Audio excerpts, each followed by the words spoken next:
আজকে একদম পানি ছাড়া রান্না করব। এভাবে রান্না করলে এত বেশি টেস্টি হয়, যারা খাননি তারা একবার হলেও ট্রাই করে দেখতে পারেন।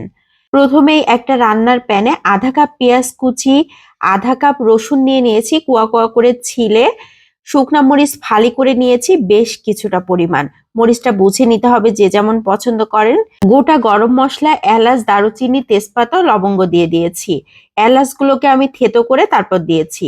আদা পেস্ট দিয়ে দিয়েছি 1.5 চা চামচ, ধনিয়ার গুঁড়া 1 টেবিল চামচ, গোটা জিরা দিয়ে দিয়েছি 1 চা চামচের মতো, লাল মরিচের গুঁড়া দিয়ে দিয়েছি আধা চা চামচ জাস্ট কালারটার জন্য, আর দিয়ে দিয়েছি এলাচ ও দারুচিনি একসাথে পেস্ট করে আধা চা চামচ, লবণ হলুদ দিয়ে দিয়েছি পরিমাণ মতো, আধা কাপের মতো সয়াবিন তেল দিয়ে দিয়েছি।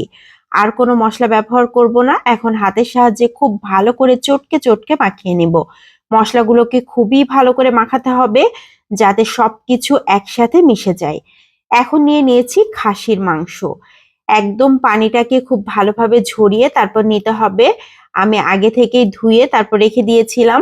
তবে খুব বেশি যে পানি ঝরিয়ে নিতে হবে তা না, ধুয়ে রেখে দিলেই হয়ে যাবে। আমি যতটা সম্ভব পানি ঝরিয়ে তারপর নিয়েছি। খুব ভালো করে মশলার সাথে চটকে চটকে মাখিয়ে নিচ্ছি।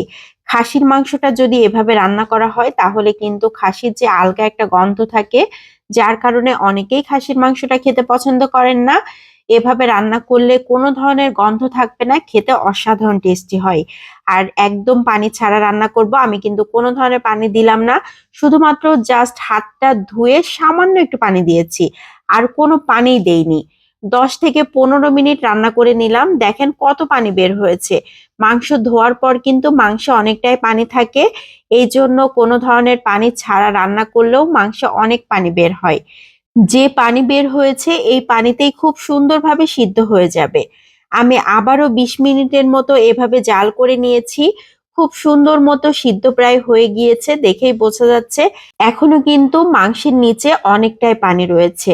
আমি একদম লো ফ্লেমে রেখে 20 মিনিটের মতো জাল করে নিয়েছিলাম। আবারও নেড়ে চেড়ে ঢাকনা দিয়ে ঢেকে 15 মিনিটের জন্য রান্না করে নিব। এরই মধ্যে একদম পানিটা শুকিয়ে গিয়েছে, তেল উঠে আসা মতো হয়ে গিয়েছে। এখন শুধুমাত্র অনবরত নাড়াচাড়া করে ভাজা ভাজা করে নিতে হবে।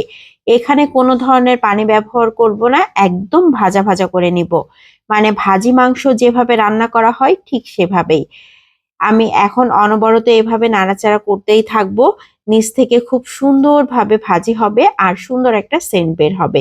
এভাবে ভাজতে ভাজতে বোঝাই যাবে যে একদম তেল উঠে আসা মতো হয়ে গিয়েছে, আর সেন্টেই বোঝা যাবে মাংস রান্না কমপ্লিট। আমি কিন্তু চুলাটাকে বন্ধ করে দিয়েছি, এভাবে প্যানেই রেখে দিব। যখন খাবো তার আগে আবারও জাল করে নিয়ে তারপর খাবো। যত জাল করা হবে তত কিন্তু মাংসের টেস্টটা বেড়ে যাবে। তো আজকের মতো বিদায় নিয়ে নিচ্ছি। আসসালামু আলাইকুম।